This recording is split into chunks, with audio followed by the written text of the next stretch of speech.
Earnings basis price earning ratio. Price earning ratio क्या होता है जी? प्राइस अर्निंग रेशो ये कैलकुलेट करता है कि आपके शेयर प्राइस जो है वो अर्निंग्स के मुकाबले में कितनी टाइम्स ज़्यादा है। अगर एक कंपनी की शेयर प्राइस $50 है और उसका अर्निंग्स पर शेयर $10 है, तो इसका मतलब उसकी प्राइस अर्निंग रेशो 5 टाइम्स है। अर्निंग्स के मुकाबले में शेयर होल्डर जो है वो 5 टाइम्स ज़्यादा प्राइस देगा नया शेयर होल्डर, अगर उसने शेयर एक्वायर करना है। और पुराने शेयर होल्डर की भी जो शेयर प्राइस है वो अब अर्निंग्स के मुकाबले में 5 टाइम्स हो चुकी है, जब भी आखिरी मर्तबा उसने शेयर खरीदा था। Price earning ratio is how many years worth of earning are represented in the purchase price. जो मैंने अभी आपसे कहा कि जब खरीदा था, फर्ज करें एक आदमी ने एक 3 साल पहले शेयर खरीदा, उस वक्त शेयर था $30 का। सपोज कर लेते हैं हम कि उस वक्त अर्निंग्स थी, सपोज $6, तो उसने तब 5 टाइम्स ही पे किया था। अगर आज शेयर प्राइस 50 होगी और अर्निंग्स 10 है, तो तब भी वो अपने 5 टाइम्स पे ही स्टैंड कर रहा है। डेफिनेटली जब किसी कंपनी की शेयर प्राइस बढ़ रही है, तो उसके पीछे कोई ऐसे इवेंट्स हुए होंगे कि उसकी प्राइस बढ़ी है। उसके पीछे उसके लाइक अर्निंग्स बढ़ी होंगी, डिविडेंड बढ़ा होगा, उसके कोई पॉजिटिव एनपीवी प्रोजेक्ट्स मैच्योर हो रहे होंगे। ये वो सब फैक्टर्स हैं जिनकी वजह से क्या हो रहा होगा, शेयर प्राइस बढ़ रही होगी।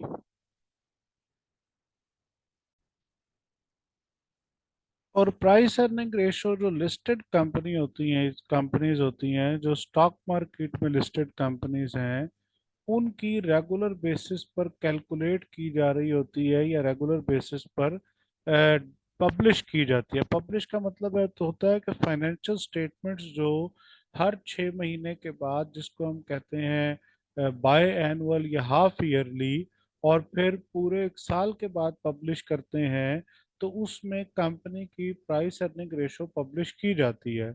वैसे भी जो एनालिस्ट होता है या जो अकाउंटेंट होता है या जो पोटेंशियल इन्वेस्टर है या एग्जिस्टिंग इन्वेस्टर है जिसके पास कंपनी फाइनेंस की कोई भी थोड़ी एक सर्टेन नॉलेज है, तो वो भी प्राइस अर्निंग रेशो को खुद से भी कैलकुलेट कर सकता है कंपनी की करंट शेयर प्राइस को देखकर, और उसको डिवाइड कर दे अर्निंग्स पर शेयर के साथ। Different industry sectors have different characteristics. Price earning ratio definitely different industries की डिफरेंट ही होनी है। हर एक की प्राइसिंग जो है वो डिफरेंट बेसिस पर है, अर्निंग्स डिफरेंट बेसिस पर है, और उसने डिफरेंट बेसिस पर ही इंक्रीज होना है या डिक्रीज होना है, जो कि रिफ्लेक्ट करता है रिस्क को एंड उसके प्रोस्पेक्ट्स को। Model the price of an unquoted company on the P ratio of a similar quoted company. ये एक बहुत इंपॉर्टेंट चीज है कि एक जो अनकोटेड कंपनी होती है जो स्टॉक मार्केट में नहीं काम कर रही, जब भी कभी हमें उसकी प्राइस कैलकुलेट करनी होती है, तो उसकी प्राइस कैलकुलेट करने के लिए उसकी अपनी अर्निंग्स तो यूज हो जाती हैं, लेकिन उन अर्निंग्स को मल्टीप्लाई किससे करना है? मल्टीप्लाई करने के लिए हमें प्राइस अर्निंग रेशो चाहिए होती है सिमिलर साइज या तो कंपेटिटर कंपनी की जो कि स्टॉक मार्केट में लिस्टेड हो, और या फिर हम इंडस्ट्री एवरेज यूज कर लेते हैं अनकोटेड कंपनी की शेयर प्राइस कैलकुलेट करने के लिए।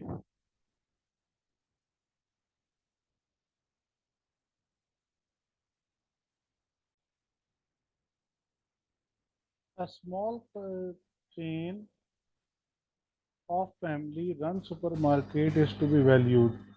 Its most recent earnings after interest and tax are 150,000. There are 10,000 shares in issue. Average PE ratio of the listed company sector are: media का जो price earning ratio है वो 14 है, food retailing का 12 है, और बिल्डिंग का 10 है। अब तीन डिफरेंट तरह के इंडस्ट्री सेक्टर्स हैं, उनके अपने अपने प्राइस अर्निंग रेशोज हैं।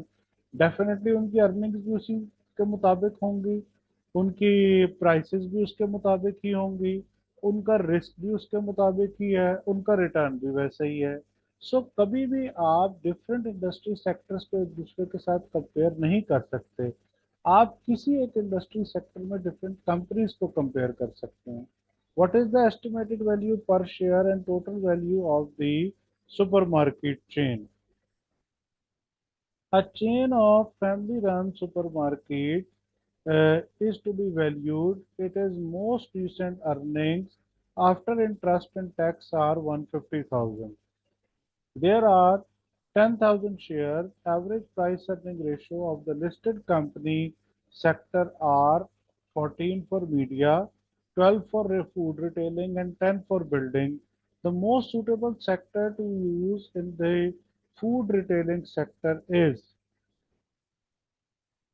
Target company EPS is equal to 150,000 उसका प्रॉफिट है जी after tax, divided by shares, तो 12 उसके पास आ गया, सॉरी 15 आ गया हमारे पास earnings per share. Therefore valuing the target company on P multiples of 12, तो जब आप क्या करते हैं, आप अपनी इसको प्राइस अर्निंग रेशियो की जगह को बदल देते हैं या प्राइस अर्निंग रेशियो को मैथमेटिक्स अप्लाई करके, तो पी रेशो से मल्टीप्लाई करते हैं ईपीएस को, ताकि आपके पास मार्केट प्राइस पर शेयर आ जाए। ईपीएस 15 है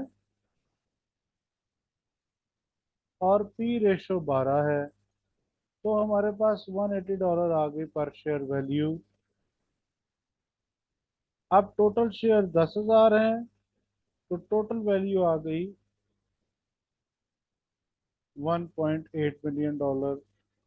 मोस्ट रिसेंट अर्निंग में family run supermarket is to be valued. तो फैमिली रन के लिए रेलेवेंट जो था वो फूड रिटेलिंग था, मीडिया उससे रिलेटेड नहीं है और बिल्डिंग उससे रिलेटेड नहीं है। प्रॉब्लम्स क्या होते हैं जी प्राइस अर्निंग रेशो के? P ratio approach is very common in practice but needs to be used with care. The most particular difficulties are listed companies often have a ra- range of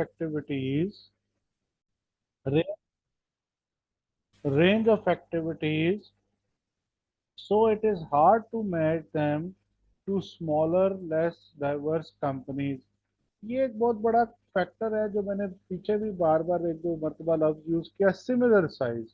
कि जब आप companies को compare कर रहे हैं ना, या प्राइस अर्निंग रेशो को कंपेयर कर रहे हैं, या अर्निंग्स को कंपेयर करते हैं, रेवेन्यू को करते हैं, तो आप ये देखें कि क्या आप एक सिमिलर साइज कंपनीज को कंपैरिजन कर रहे हैं।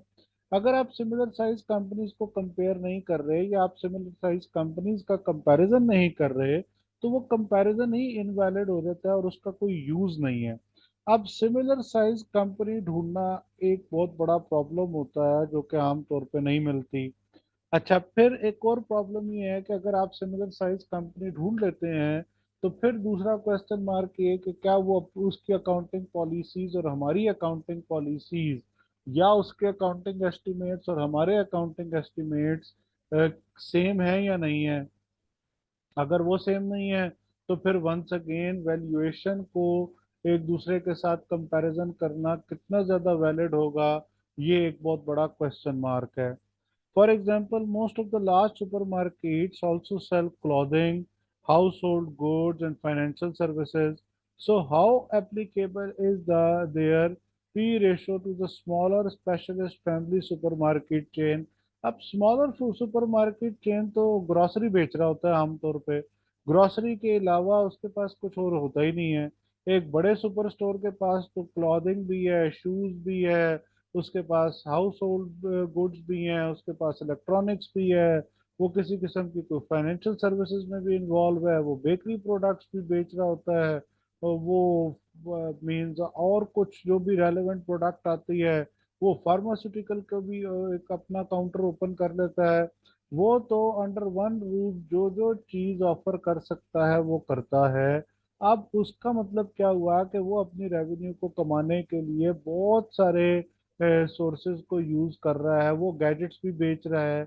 जबकि एक स्मॉल फैमिली सुपरमार्केट क्या कर रही है, स्मॉल फैमिली सुपरमार्केट सिर्फ और सिर्फ ग्रोसरी आइटम्स बेच रही है, और या फिर ग्रोसरी आइटम से रिलेटेड कोई रेलेवेंट जो चीजें हो सकती हैं वो बेच रहे हो सकते हैं। मे बी इसके अलावा वो ड्राई फ्रूट्स बेच रहे हो या मैक्सिमम फ्रूट्स बेच रहे हो, वो भी ग्रोसरी की कैटेगरी में चूंकि आ जाता है। Within each sector, there is a range of price earning ratio reflecting each company's prospects.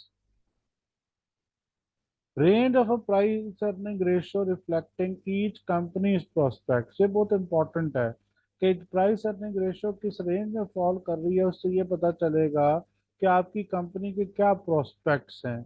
Outline P ratio should probably be ignored. जो पुरानी पी रेशियो होती है उसकी रेलेवेंस नहीं है, पी रेशियो फ्यूचर की ही कंसिडर होगी, ग्रोथ के का एलिमेंट जिसमें शामिल होगा वही कंसिडर होगी।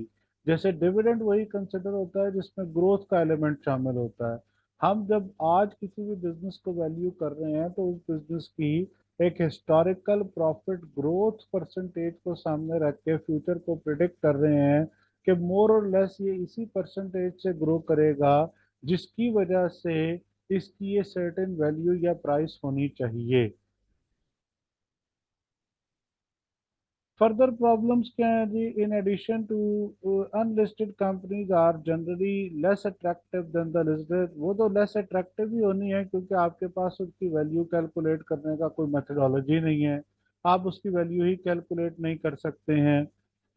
There is a ready market for share in the listed companies के पास तो रेडी मार्केट का मतलब है स्टॉक मार्केट, एक्टिव मार्केट है। स्टॉक मार्केट में वो अपना शेयर्स ट्रेड करते हैं, वो या शेयर होल्डर्स उनके अपना शेयर्स ट्रेड करते हैं, तो उनकी वैल्यूएशन तो डिटरमिन हो सकती है कि मार्केट वैल्यू पर शेयर 100 है और कंपनी ने 10,000 शेयर इशू किए हैं, तो इसका मतलब ये है कि $1, $1 मिलियन जो है वो कंपनी की वैल्यू है। But unlisted shares are often difficult to value. जो हमने पहले भी बात की कि अनलिस्टेड कंपनी की वैल्यूएशन कैलकुलेट करना बहुत मुश्किल है। ये कैसे करेंगे? ये कोई आप सिमिलर साइज कंपनी ढूंढेंगे और उसकी प्राइस अर्निंग रेशियो यूज करेंगे, या आप कोई इंडस्ट्री एवरेज यूज करके अप्लाई करेंगे। मींस कोई ना कोई ऐसा मैकेनिज्म या मेथडोलॉजी निकालेंगे जिसके थ्रू कोई आपको बेसिस मिले और आप अनलिस्टेड कंपनी की मार्केट वैल्यू कैलकुलेट कर सकते हो। Listed companies are closely scrutinized and regulated, so are less risky than unlisted companies. Listed company तो जब स्टॉक मार्केट में चली गई तो स्टॉक मार्केट की रेगुलेशंस उसने फॉलो करने हैं, उसने रिलीजियसली कॉर्पोरेट गवर्नेंस को फॉलो करना है, उसने हर साल अपनी ऑडिटेड फाइनेंशियल स्टेटमेंट्स पब्लिश करनी है, उसने ये प्रेजेंट करना है कि उसकी financial statements true and fair view दे रही हैं। ये सब काम करने की वजह से वो लेस रिस्की हो जाता है और उसकी फाइनेंशियल इंफॉर्मेशन जो है वो मोर रिलायबल हो जाती है। अनलिस्टेड कंपनी के लिए ये इशू होता है कि अनलिस्टेड कंपनी जो है वो स्टॉक मार्केट में ना होने की वजह से उसके ऊपर स्टॉक मार्केट रेगुलेशंस अप्लीकेबल नहीं है। वो कॉरपोरेट गवर्नेंस को या इंटरनल ऑडिट को, इन सब चीज़ों को उस ट्रू स्पिरिट से फॉलो नहीं कर रहा होता, या एक्सटर्नल ऑडिट को जिस तरह से लिस्टेड कंपनी को फॉलो करना पड़ता है। अनलिस्टेड कंपनी है तो वो अक्सर तो फैमिली ओन्ड होती है और फैमिली की डिसीजन मेकिंग पे चल रही है।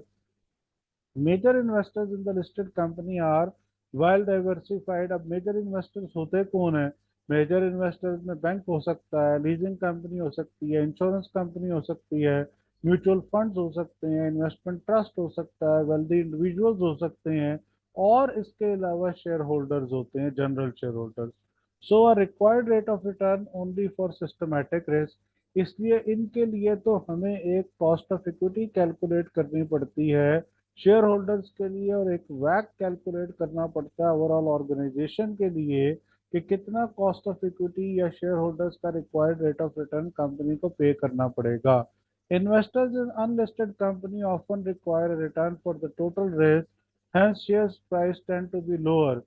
तो उस शेयर प्राइस के लोअर या हायर होने के कोई वो नहीं है, इम्पैक्ट नहीं है शेयर होल्डर पर अनलिस्टेड कंपनी के, क्योंकि उसका शेयर बिक कहाँ पे रहा है, उसका शेयर ट्रेड कहाँ हो रहा है, उसके शेयर की तो कोई एक्टिव मार्केट ही नहीं है। जब किसी एक कंपनी के शेयर ने ट्रेड नहीं होना, उसकी कोई एक्टिव मार्केट नहीं है, उसने कहीं पे बिकना नहीं है, तो इसलिए जो है उसके शेयर होल्डर को कोई बहुत ज्यादा वो नहीं होती requirement of cost of equity की, या कोई रिक्वायर्ड रेट ऑफ रिटर्न नहीं चाहिए कि जो उसके टोटल रिस्क को कवर कर रहा हो।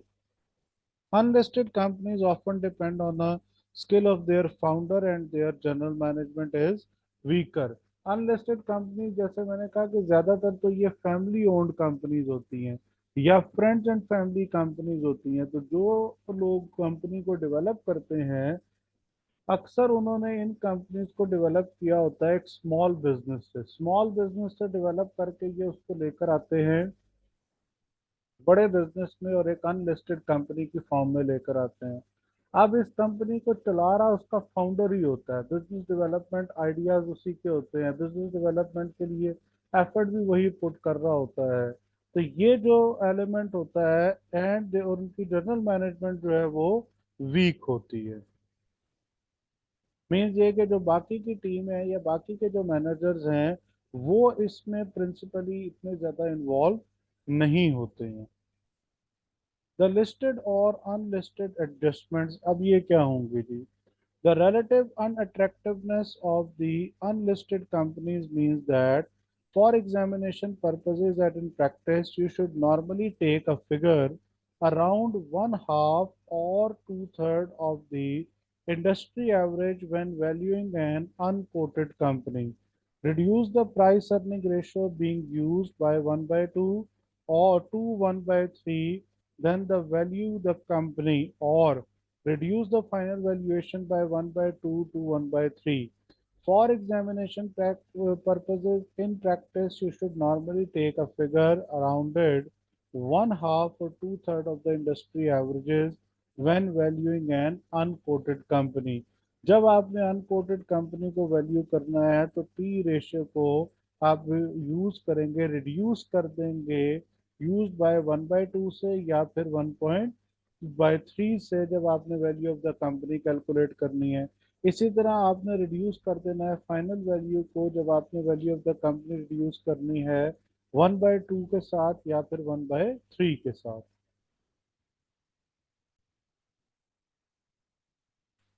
और क्या एडिशनल पॉइंट्स हैं जी? If a company is bought and absorb into a group, आपने एक कंपनी खरीदी, उसको सब्सिडरी कंपनी बनाया और अब उसे अपने ग्रुप ऑफ कंपनीज में शामिल कर दिया। It often loses its identity, definitely अब उसकी अपनी आइडेंटिटी तो खत्म हो गई है। And the price arising from the company might be better valued, और sorry and the earnings arising, और अब जो उसकी अर्निंग्स होंगी वो ज़्यादा बेहतर तौर पे वैल्यू की जा रही होंगी, क्योंकि पहले वो एक सिर्फ सब्सिडरी कंपनी थी और एक छोटी कंपनी थी, अब वो एक बड़ी कंपनी बन चुकी हुई है और एक बड़े ग्रुप का हिस्सा है। Using the groups price earning ratio, और अब उसकी अर्निंग्स जो है वो बड़े ग्रुप की अर्निंग्स का हिस्सा बनने के बाद ग्रुप की प्राइस अर्निंग रेशो के साथ मल्टीप्लाई की जाती है। Buying a share give the right to future earnings, जब आप शेयर खरीदते होते हैं, buying a share give the right to future earnings, तो आप उस कंपनी के मालिक बन शेयर होल्डर बन जाते हैं, उस कंपनी के इन्वेस्टर बन जाते हैं, उसके ऑनर्स में से आते हैं। तो जब आप उसके ऑनर्स में होंगे, उसके मालिकों में शामिल होना शुरू हो जाएंगे, तो अब आपका उसकी अर्निंग्स पर भी राइट हो जाएगा। It is these that should set the share price, और इसी को यूज करके आपने शेयर प्राइस सेट करनी है। Therefore, future sustainable earnings should be used in the price earning ratio. इसलिए सबसे इम्पोर्टेंट बात है कि अर्निंग्स की स्टेबिलिटी होनी चाहिए। और स्टेबिलिटी का मतलब ये नहीं है कि 5 लाख डॉलर जो है वो अगर इस साल कमाया है तो अगले साल भी 5 लाख डॉलर ही कमाना है, तीसरे साल भी 5 लाख डॉलर ही कमाना है और 5 साल 5 लाख डॉलर ही कमाना है। इसका मतलब ये होता है कि हर साल अर्निंग्स को एक सर्टेन परसेंटेज से ग्रो करना चाहिए या ग्रो करती हैं, और वो परसेंटेज स्टेबल होनी चाहिए। जो मेच्योर कंपनीज होती हैं वो ऑलमोस्ट जीडीपी ग्रोथ के साथ ही मेच्योर कर रही होती हैं, क्योंकि वो ऑलरेडी बहुत बड़ा मार्केट शेयर अचीव कर चुके हुए हैं अब उसमें मेजर जंप आने की अपॉर्चुनिटी नहीं है। ऑन द अदर हैंड जो ग्रोथ कंपनीज होती हैं वो जरा तेजी से ग्रो करती हैं, उनके पास ग्रो करने का ऑप्शन होता है। Forecast should be viewed with scepticism. Scepticism का मतलब क्या है? Questioning mind. स्केप्टिसिज्म का मतलब क्या है? शक करना। अब आप अगर एक क्वेश्चनिंग माइंड के साथ ये सवाल पूछेंगे अपनी जो मैनेजमेंट से या जिस कंपनी को एक्वायर करना चाहते हैं उसकी मैनेजमेंट से, कि ये जो आपने फ्यूचर कैश फ्लो एस्टिमेट्स बनाए हैं, ये जो आपने फ्यूचर की एनपीवी कैलकुलेट की है या अर्निंग्स फोरकास्ट कैलकुलेट किए हैं, किस बेसिस पे कैलकुलेट किए हैं, उनकी क्या अजम्पशंस हैं। और फिर उसको वो करेंगे, वैलिडेट करेंगे कि वो अजम्पशंस कितनी ज़्यादा वैल्यूएबल हैं या वो अजम्पशंस कितनी ज़्यादा यूजफुल हैं। इसके बाद आता है जी earnings valuation methods. Earnings yield is equal to earnings per share divided by price per share into 100। Earnings yield basically calculate की जाती है परसेंटेज में। This is the reciprocal of price earning ratio. ये प्राइस अर्निंग रेशियो का reciprocal है and is a simple variation of the on the price earning approach. और इसकी price earning approach के साथ एक सिंपल वेरिएशन है। Finding earnings yield of similar quoted companies, ignore extreme value। आपने earnings yield find out करनी होती है सिमिलर कोटेड कंपनीज की। अप्लाई करें आप estimate of the sustainable earnings कि आपकी सस्टेनेबल अर्निंग्स क्या होंगी। फिर आप प्राइस पर शेयर कैलकुलेट करें जिसमें अर्निंग्स पर शेयर डिवाइड हो जाएगा अर्निंग्स यील्ड के साथ, और reduce this value to account for the transition between listed and unlisted companies. और इस वैल्यू को हमने रिड्यूस करना है ताकि जो ट्रांजिशन है लिस्टेड और अनलिस्टेड कंपनी का वो कम हो जाए। तो ये अर्निंग्स वैल्यूएशन मेथड होता है, earnings yield valuation method. Earnings yield valuation method basically price earning ratio के ऑपोजिट जो एक चीज है, जैसे हमने कहा कि यह रेसिप्रोकल होता है। और इसका यील्ड का मतलब हमेशा होता है आउटपुट। तो आप ये कैलकुलेट कर रहे हैं कि अर्निंग्स पर शेयर इस वक्त जो market price per share exist कर रही है उसका कितने परसेंट है या उसका आउटपुट कितना है। ये ऐसे ही है जैसे फर्ज करें किसी आदमी के पास एक नॉन करंट एसेट है, एक प्रॉपर्टी है। उस प्रॉपर्टी की मार्केट में कोई भी वैल्यू है तो वो ये देखना चाहता है कि इस वैल्यू से के बदले मैं इस प्रॉपर्टी से रेंट कितना कमा रहा हूँ। Finding earning yield of smaller quoted companies, ignore extreme values। Apply to estimate of sustainable, एक सस्टेनेबल अर्निंग्स को हम अप्लाई करना चाहते हैं या उसका ग्रोथ रेट लेना चाहते हैं। अच्छा, एक चीज और मैं आपको यहाँ पे बताता हूँ कि अर्निंग यील्ड परसेंटेज हमने विद ग्रोथ रेट कैसे कैलकुलेट करनी है, is equal to E not recent earnings into,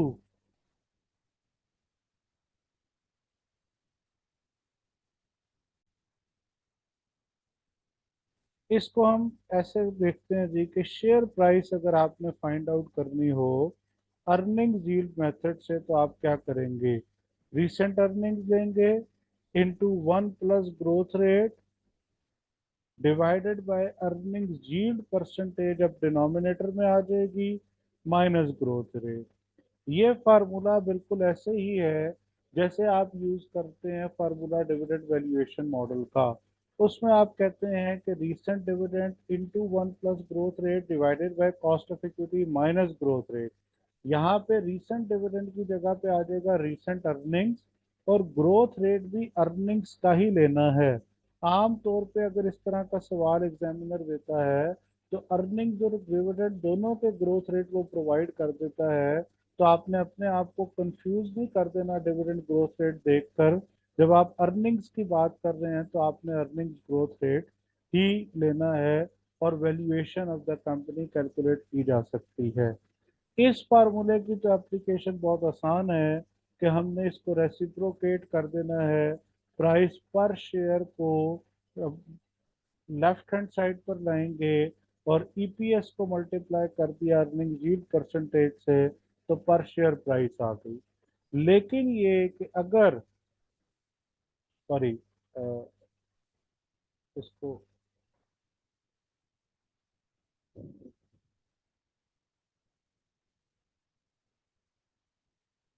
मैं करेक्ट कर दूं आपको,